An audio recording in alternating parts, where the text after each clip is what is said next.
I can't believe it. The mad lads over at La Single finally have actually buffed my waifu. So, y'all know I'm a huge Artoria fan. I have been for years. And Lartoria has always been, one of my favorites. Just one that I just really love using. It's actually because of Lartoria that I ended up even getting into Fate. So, for years now, she's been in a really sort of weird spot. I'm gonna say Lartoria herself had frankly been at different points in the game's history, both really good and kind of on the opposite end. So I do think she's still even at this point where she had been on the downswing. She was still a very usable and capable unit, but certainly needed some love, needed some attention, needed some help. If you're just here for a simple understanding of Lartoria's latest buff and just kind of want to know what the quick down and dirty impact of that is, this is a really, really strong upgrade. This absolutely turns things around for her. She's now one of the strongest AoE Lancers in the game. And this does allow her to have multiple uses as both part of a multiple damage dealer setup and as a potential support unit.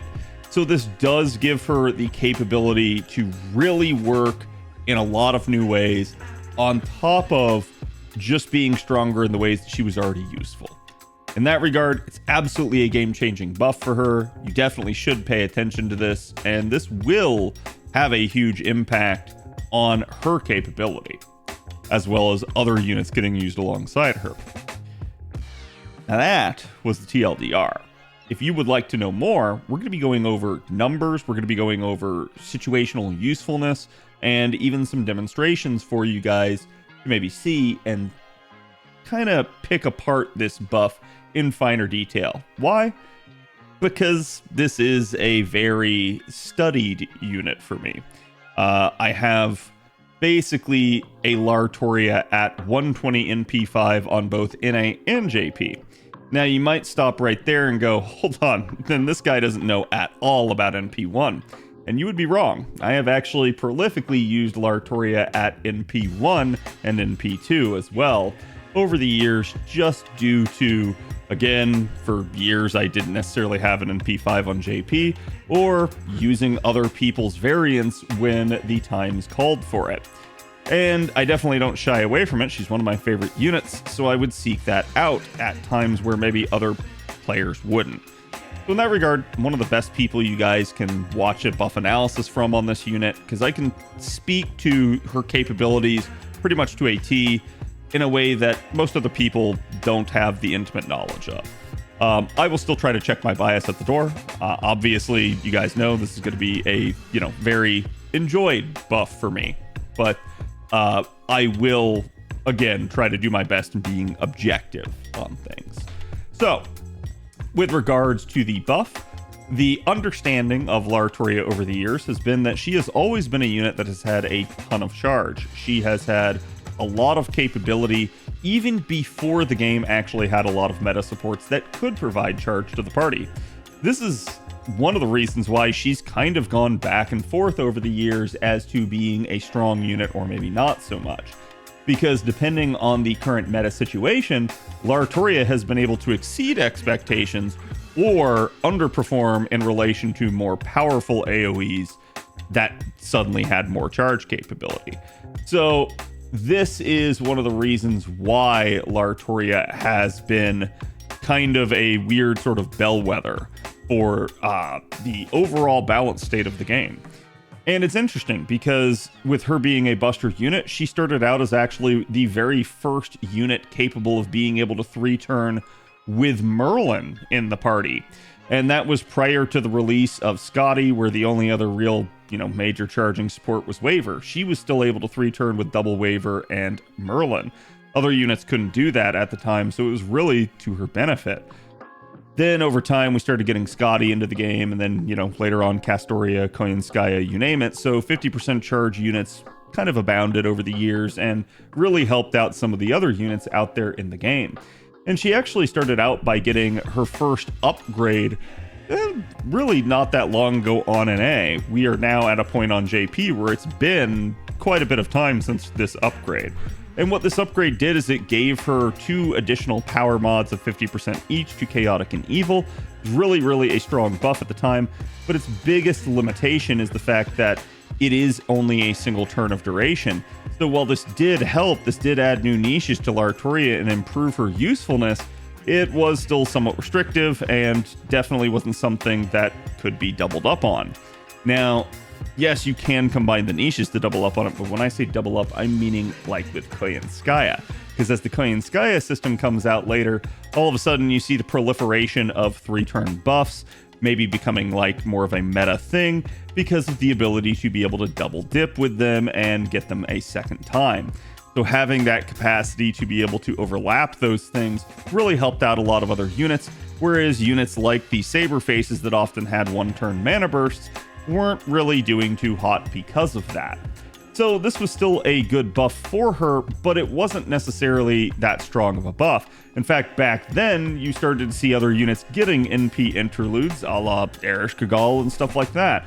So that really helped out those units within the Koyanskaya system, whereas Lartoria, her only buff was to a skill, and it didn't improve her per turn basis, so it did kind of mess with her a little bit in that regard. The Koyanskaya system coming in also didn't help in the fact that really Lartoria having as much charge she does in her kit has enough charge on her own with a Koyanskaya setup to be able to Black Grail loop. But interestingly enough, she can't touch Black Grail because of the block 50 charge issue. And what I mean when I say that is her Noble Phantasm has overcharge that grants charge after the NP, and it's a really nice effect, but the fact of the matter is it's just 20%. It does have the capability to scale even more if you put her later in a sequence or give her an overcharge buff, but the issue at play there is that 20% is really hard to utilize effectively within a traditional Koyanskaya of Light setup. So this was one of the problems that Lartoria faced. Even when we got Koyanskaya of Dark later that had an overcharge buff and had 30% charge, which would seemingly pair really well with something like this, it's almost like they designed it just perfectly to stop Lartoria from actually being able to touch Black Grail. So that has always been something that's been holding her back in comparison to, well, I'm just going to go ahead and say this, another unit that you'll probably hear a lot during this recording, which is going to be Melisande. Melisande is a unit that, you know, when she comes into the game, she's almost immediately able to touch Black Grail, and it's kind of been, you know, history ever since, as she has been the unit to beat in the AoE Lancer category. Now, I'm going to be bringing her up a lot tonight, but it's not necessarily to denigrate Melisande in any way, so much as to provide a comparative standpoint for Lartoria that, frankly, the rest of the community will be comparing her to. So it's interesting to see that, you know, a unit like Lartoria seemingly had enough charge to do it, but couldn't actually activate the charge, thus kind of hamstringing her a little bit compared to a unit like Melisande that just had 100% charge baked into her kit and easily manages to 3-turn with actually like 50% charge to spare in a lot of scenarios. So this really was very much to, you know, a unit like Melisande's benefit, but not so much to a unit like Lartoria. So now, over the years, we've kind of gone through and we've seen other units get upgrades. We've seen, like, for instance, Erish Kagall get more upgrades. She used to be the lowest AoE damage Lancer, and the reason why was because it was often stated that she had way more of a challenge-oriented kit. She wasn't necessarily meant to be your devoted farmer, so it made sense that she was supposed to be a little bit lower on the damage capacity. But at least with regards to the change of things with, you know, the Koyanskaya system coming in and Melisande coming into the game, it feels like the devs looked at Erish Kagall and they said, okay, you know what? She's been at the bottom for long enough. Let's give her time to shine. Let's give her some upgrades. And they really did. And it really helped her out. It was good on them to do that. It really helped Erish Kagall's performance. But then we had this problem with Lartoria here, where she kind of has been relegated to the back of the pack. You had other more powerful Lancers like Roma had come out and stuff like that too. So she was just kind of in a weird spot where she didn't have a very strong upgrade that worked very well in the new system. Her charge situation didn't work well in the new system. And it's not that these things are not good and effective. It's just that literally the meta state of the game was openly hostile towards her at that point. So it was really weird to see that, but it still gave me hope over the years that potential fixes to Lartoria could easily address this. And it's definitely something where I've been hoping and waiting for this upgrade for quite a bit of time. I've had many people on stream ask me what it is that I thought they should do. And I actually did have a proposed buff that would have been even stronger than the buff that we got today. But before you jump out of your seat, what I mean when I say that is I had proposed giving her an NP interlude. However, in the process of that NP interlude, maybe doing something to affect that 10% charge that she needed to be able to touch Black Grail. So either giving her an overcharge buff or buffing the amount of charge that her overcharge gave her. Either one of those two things would have potentially allowed her to traditionally touch Black Grail, thus improving her damage standpoint on that end on top of the Noble Phantasm interlude. But looking at that, there was no easy way to do that without either just completely breaking the unit or literally making it a very clunky upgrade. And so while I proposed that, hey, yeah, this is like the best case scenario for what they could do, I really didn't ever think they would do it. Now, several times on stream, people asked me, hey, what do you think they're going to upgrade? Do you think they'll upgrade a skill? And I said, I would prefer the NP interlude because that's usually the strongest way to get more damage. And I did say, you know, out of all the things they could do with Lartoria, that upgrading her damage capacity is definitely within the realm of possibility, especially giving her a really strong damage buff. I just assumed over the years, and frankly with a kind of jaded sense, that the developers weren't going to do that. They seemingly hadn't really wanted to give Lartoria the time of day for a long time, and it really felt like they just didn't much care and wanted to preserve sort of the Melisande meta for as long as they could. So needless to say, when they came out with this buff, I was ecstatic. I literally woke up this morning and was like, holy crap, I cannot believe they actually did this. Because, yeah, it was always in the possibility of something they could do. I just didn't expect them actually to do it. In fact, this is one of the singular strongest skill upgrades the game has ever seen. So the interesting part about this, and I will provide you guys with numbers later, is that in the process of this, giving her 50% extra steroid that didn't exist before definitely helps out her damage output, but still doesn't necessarily make her the top Lancer in the game. So that should kind of sink in as to the overall power creep that has occurred over the years and the neglect that some of the units have had. When we say some of these units need buffs in the game, we really do mean it. It's pretty insane that you can give somebody that kind of steroid and it still doesn't immediately move them to the top of the heap. That's pretty nuts. That kind of speaks to the sheer gap in performance that you have between certain units at this point. And it's one of the reasons why balance in this game is important. If you want people to actually roll for more of the units, you really do need to start picking up the back end single. So I'm very happy that they gave this buff, but this is absolutely a textbook example of why they need to be doing these buffs more often, because this is how you end up in a scenario where you have to give a unit a 50% steroid in one fell swoop. Now, this does position her well if she does actually ever end up getting an NP interlude, but I'm not anticipating that sort of thing to happen for a long time. I will certainly be ecstatic whenever it does happen, but again, I don't really anticipate it. So what is the actual buff? You've heard me talk a little bit about it and the overall situation that Lartoria has been in. The upgrade here is going to be an upgrade to her charisma. She had the original basic party-wide charisma of 18%. It was okay. It was nothing too terribly strong. It just was a pretty standard charisma from back in the day that worked well. Charisma always has been a fairly nice skill in the fact that it buffed the entire party, not just the unit itself. So it meant everybody, including the supports, carded harder.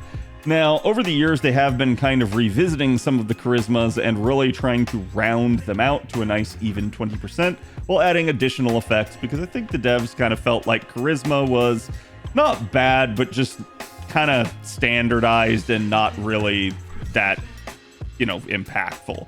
So I think they've kind of tried to revisit it on a lot of units and really give it, you know, a little bit more of a claim to fame. So they do that with Lartoria, and they take this 5-turn 18% charisma and they up that to a nice even 20% over 3 turns for the entire party. But they don't stop there. They recognize the need for Lartoria to have way more damage, and they didn't give her an NP interlude because for some godforsaken reason they are just allergic to it. I'm not really sure. But they definitely seem to favor not giving a unit an NP interlude if at all possible at this point, and I'm not really sure what the devs are thinking in that regard. But at least we can look at this and they can say, hey, they recognize that need for more damage, and if it's gonna happen via a skill upgrade, it really needs to be a strong skill upgrade. So they give her 20% NP damage for 3 turns. NP damage itself is just already a really nice thing. This means she has attack up. This means she has card type up, which is her buster attack. And then this also gives her NP damage up on top of the power mods that she already did have, which are actually the same category as the NP damage up. This is really, really a strong thing. This means she has all 3 damage types, everything scales multiplicatively, and it's really, really good. However, on top of that, the fact that it is NP damage means that usages with Oberon are going to scale really well, because Oberon doubles any source of NP damage. Now, with that in mind, we can see that not only is she now providing 40% steroid to everybody in the party, but this is just a solid upgrade for her.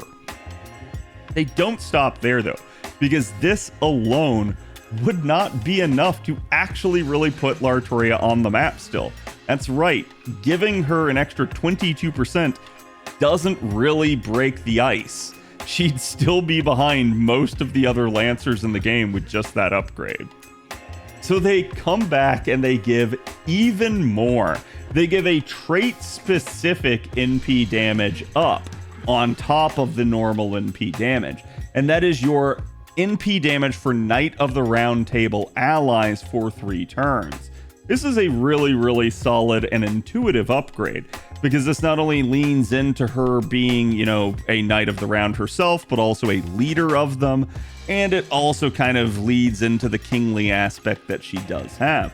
So it's really, really a solid upgrade from a lore standpoint, and what they do with this is they give an additional 30% NP damage on top of the original 20%. So now she has a whopping total of potential 50% NP damage up from 1 skill. And this is also party-wide. So this is going to impact everybody for 3 turns that is a round table knight.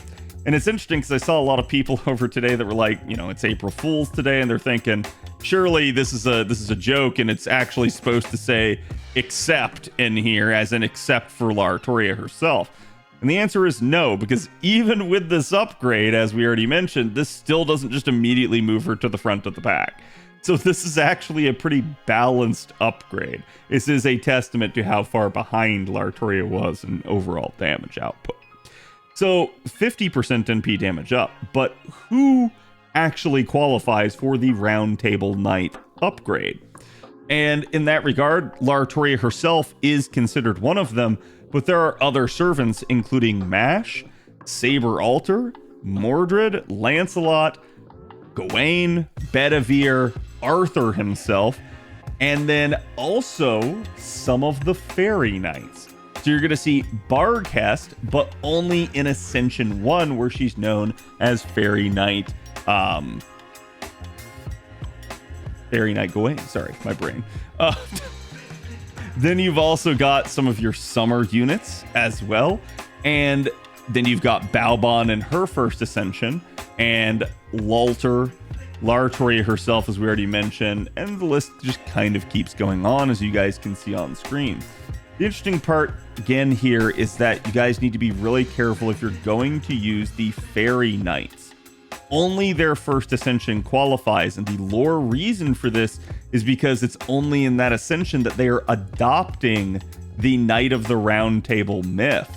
This is why the second and third ascensions don't qualify for it. This is also why none of their summer ascensions do either. So I did see a lot of people upset over that or wondering why this was the case. That is actually the lore reason for why it is. They are merely adopting the title of the Knight of the Round. They are not actually a Knight of the Round.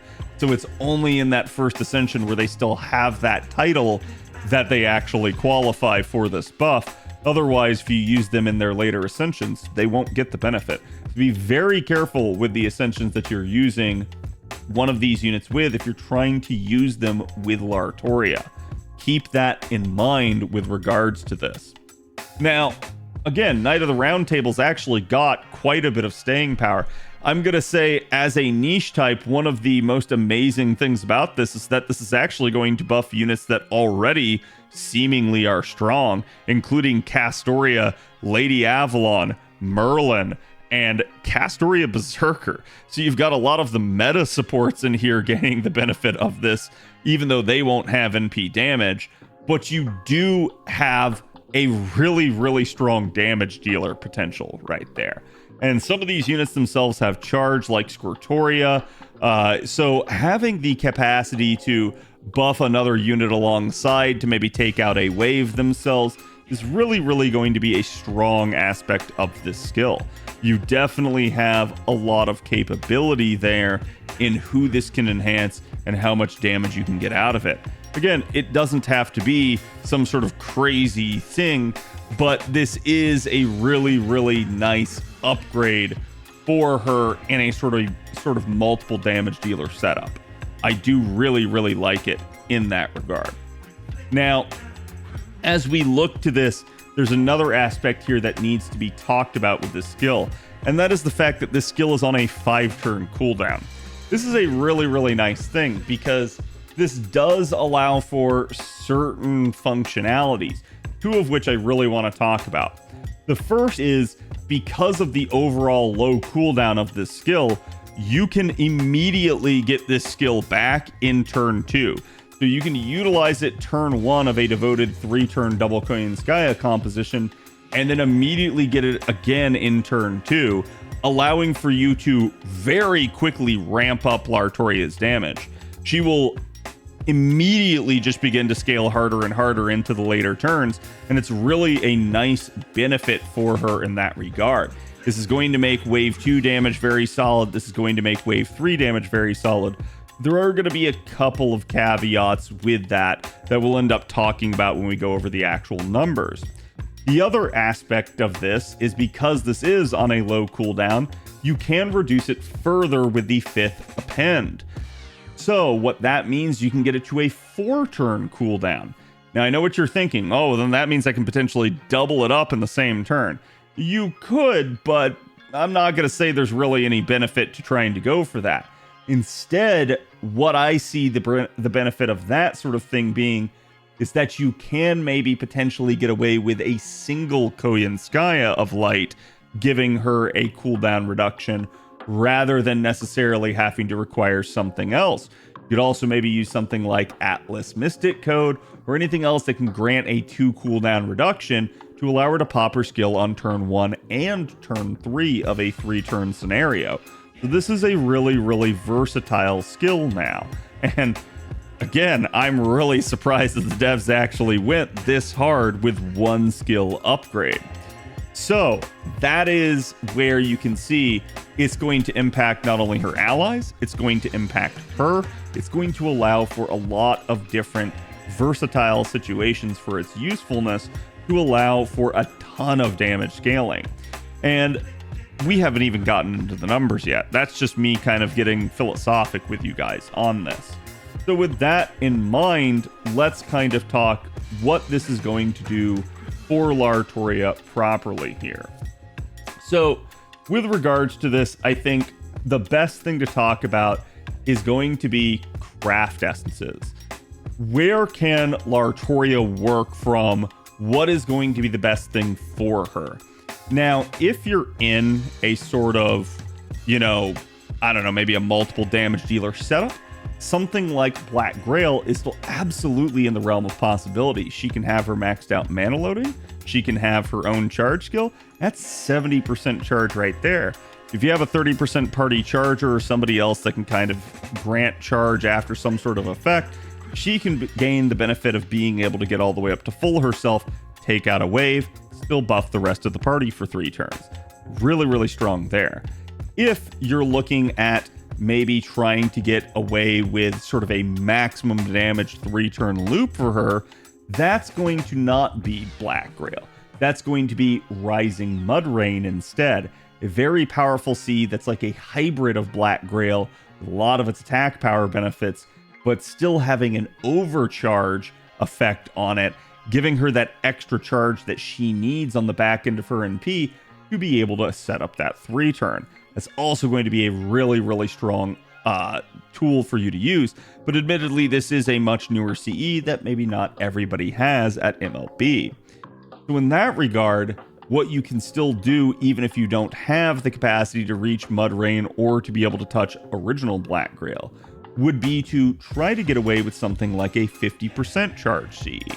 Of those, the best one by far for her to use is going to be something like Cranking, and that's going to get her still a ton of power. She's already had the capacity to work from this standpoint even before now, but it still can work to her advantage, as it is even more NP damage that she can have baked into her kit that can be kind of a setup if you wish to double it up with something like Oberon.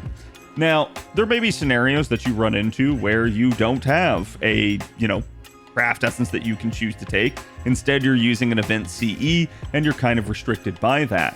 She can work from pretty much anything other than base 0 unless the base 0 CE has an overcharge in it, and even then she can still work from 0 as long as you're not requiring her to 3-turn. So still a whole lot of capability in terms of craft essences that she can use. And in that regard, you may even find yourself in a scenario where you use something like Original K-Scope maxed out to allow you to, maybe quickly and easily get to a second NP. That is certainly a possibility for her and something that you could easily take advantage of, especially if you have another accompanying unit that can grant overcharge for her, giving her more charge on the back end of her NP. So each one of those scenarios is certainly possible for her and can be utilized effectively to get more output out of her, or to set up a multiple damage dealer setup for additional clearing capacity. Now, with those in mind, let's kind of work on those charge scenarios. How is that going to work? So you guys can see on screen, we've got basically 2 scenarios here. The first one is going to be using Rising Mud Rain. The second one is going to be using a 50% generic CE, something that has 50% charge on it. So in the Rising Mud Rain scenario, we're effectively starting out at 0. You actually don't really have to have a maxed out mana loading append in this scenario, because it's that block 50 charge issue again. We can't really utilize it effectively. So turn 1, we're going to start out with double Koyanskaya in the front line, and then we're going to have her own 50% charge skill being immediately available. You basically are going to want to start out by popping all 3 of Lartoria's skills in turn 1, because you're not going to be able to save the mana loading, sorry, not the mana loading, the mana burst for turn 2. This will result in a slightly less performing turn 2, but remember, you're going to be able to double stack that attack up buff in the second turn, so it is going to help you out at least somewhat. So again, pop all 3 of Lartoria's skills turn 1, basically go ahead and use the other Koyanskaya charge skill, get her all the way up to full, fire off the NP the first time, and the overcharge application from Mud Rain should allow her to instantly charge back to 40% charge. From here in turn 2, you now want to utilize the remaining Koyanskaya charge skill, rotate her out for Oberon, and bring him in and have him give 20% charge. That's going to bring her up to 110%, which is a little bit of overkill, but it's perfectly fine. From here, you should also be able to reactivate the second skill. Just don't reactivate Lartoria's first skill. Save that for turn 3. So fire off the NP one more time here. We'll end up refunding the base 20% amount as we end up in turn 3. Now in turn 3, you've gotten her charge skill back, so go ahead and activate that.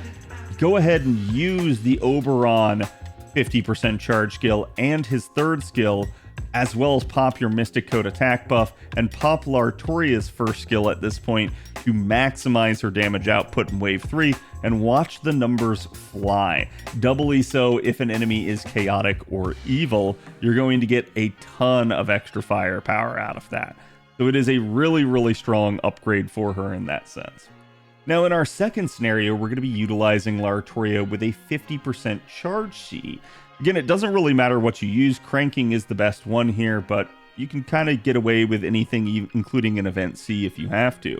In this scenario, we're still starting out with double Koyanskaya, but the additional benefit is going to be that we can now pick and choose where to use Lartoria's skills. This actually does help us out quite a bit more in this scenario. In this one, we still don't need her mana loading append. We're going to have the 50% charge from the craft essence. Lartoria herself is going to activate her second and third skills. That'll give her more damage and more charge. It'll bring her up to full. She'll fire off the NP the first time with both the Koyanskaya steroids on her. Then in turn 2, we refund that 20% immediately. We're going to go ahead and basically pop Lartoria's mana burst first, then the Koyanskaya charge skills.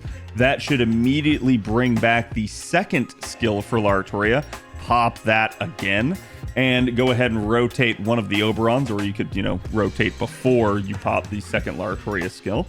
And then as Oberon comes in, you're actually going to go ahead and be safe to pop Oberon's first skill here too. It's a little bit overkill, but hey, it is what it is. So she'll be at 140% charge.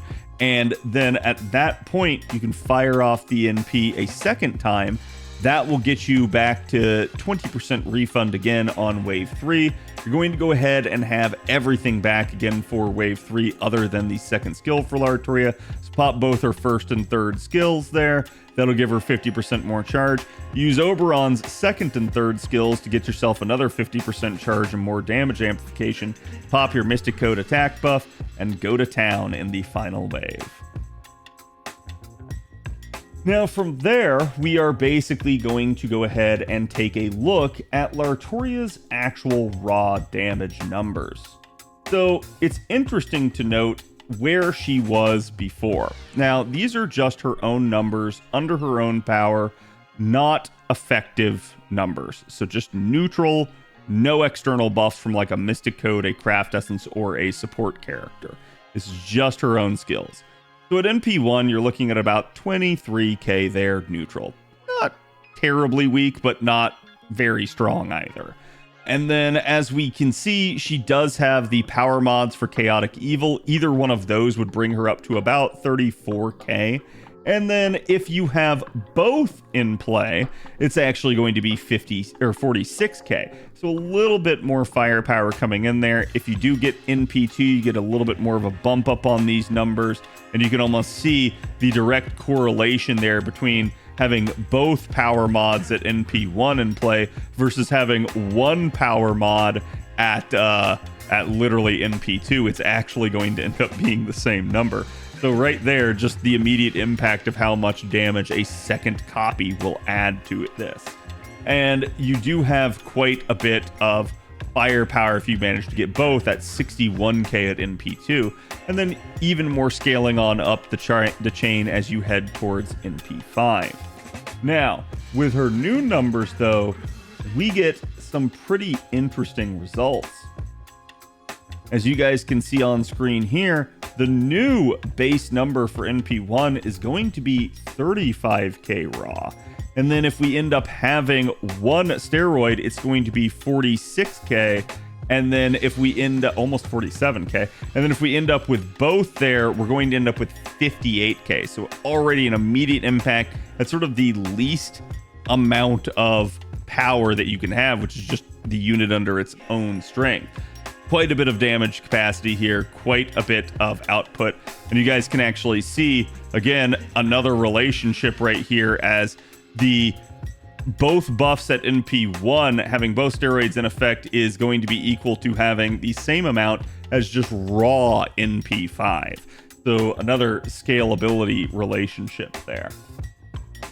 So what does that mean then in a proper damage composition? How's it going to look if we actually end up giving Lartoria a proper comp? So on screen, you guys can now see this is her new numbers with a double Koyanskaya of Light, Oberon, and a level 100 Mud Rain. So this is starting out from 0% charge with a Neo Plug suit maxed out. Now, in Lartoria's case, these are still going to be neutral numbers, but this is now including all of those external buffs. So already at NP1, you're at 93k on wave 1, 122k on wave 2, and a whopping 375k by wave 3. And that is not including any power mod in play. Again, the second you include the power mods, you get quite a bit of scalability on turns 1 and 3, not any additional change in turn 2, due to the nature of you having to pop mana burst on turns 1 and 3, thanks to starting out from 0% charge.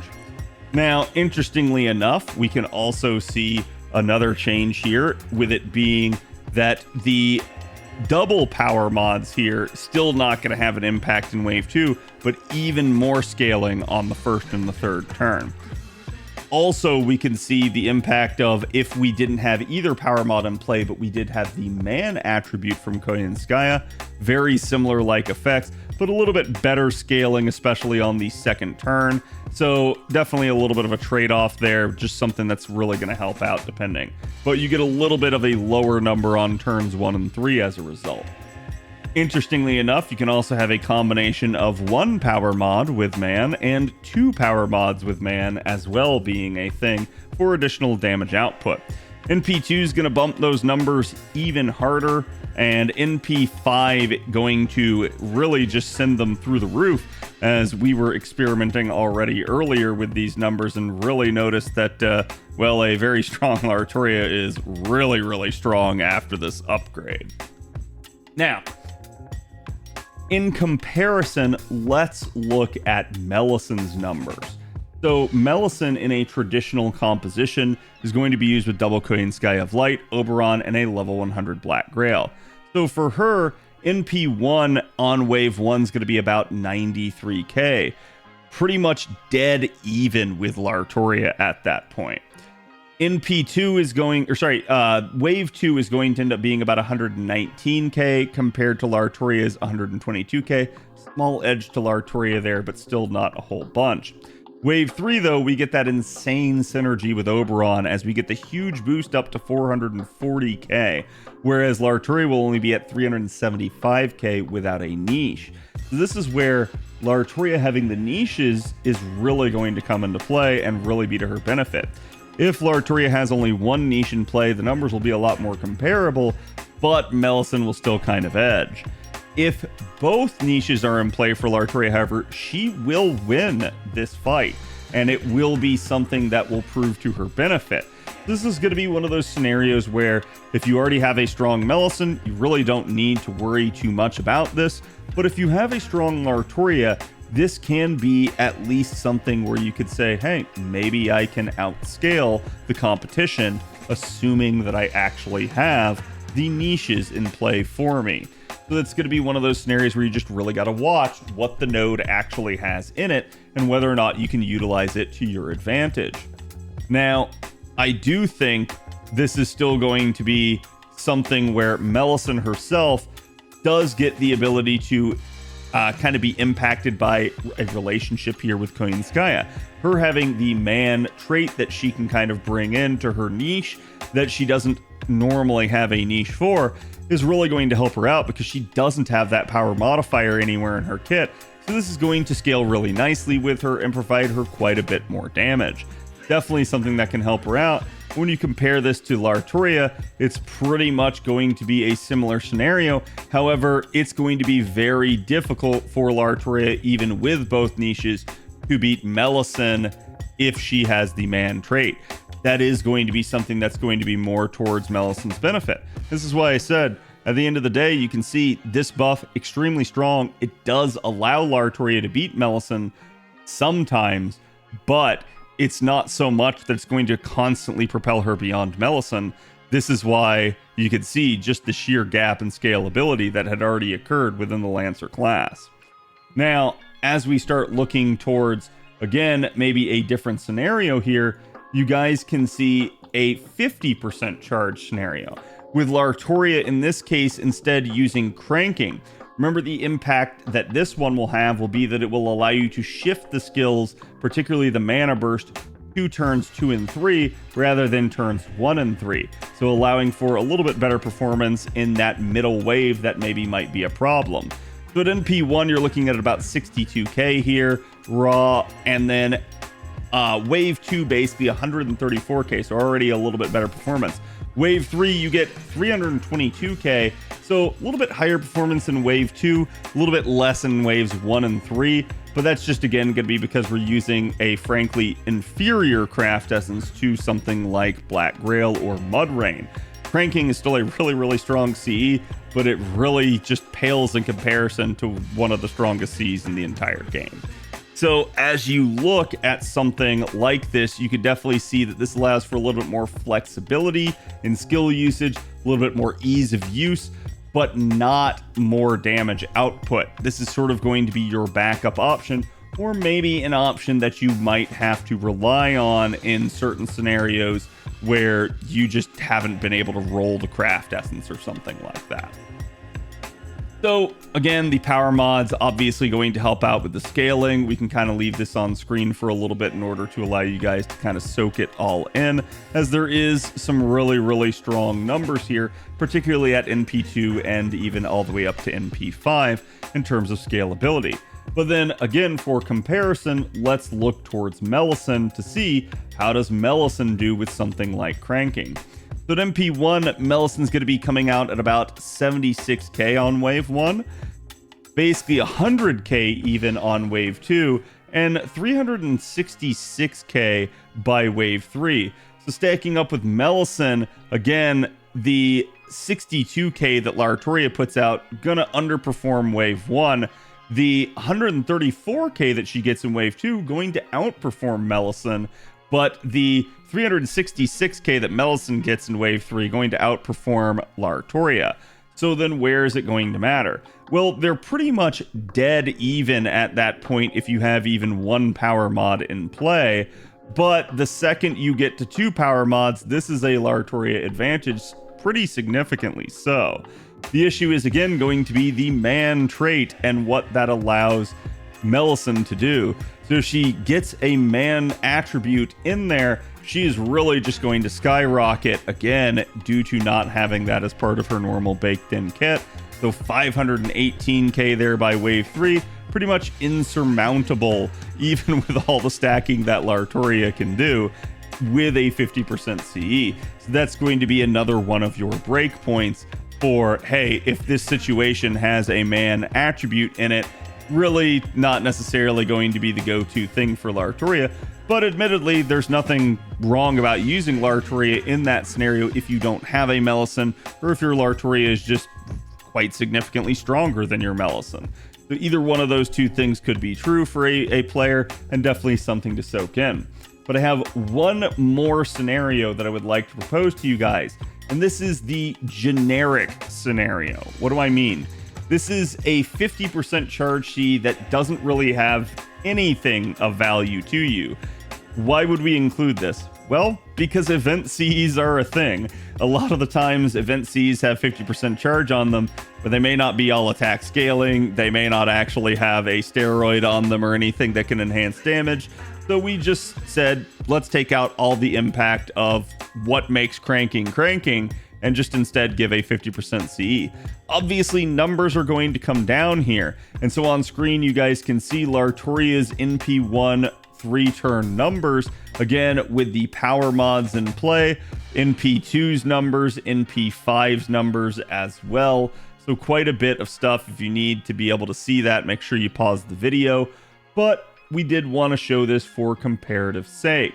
And now as we look towards Melisson for another comparison, you guys can see NP1 here on wave 1 going to be about 65k, 66k-ish. Wave 2 is going to be 88k, and Wave 3 going to be 326.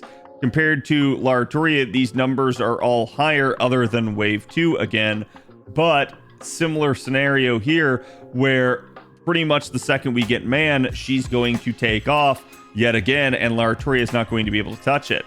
The difference is quite literally that with even one power mod in this one, Lartoria has a slight edge.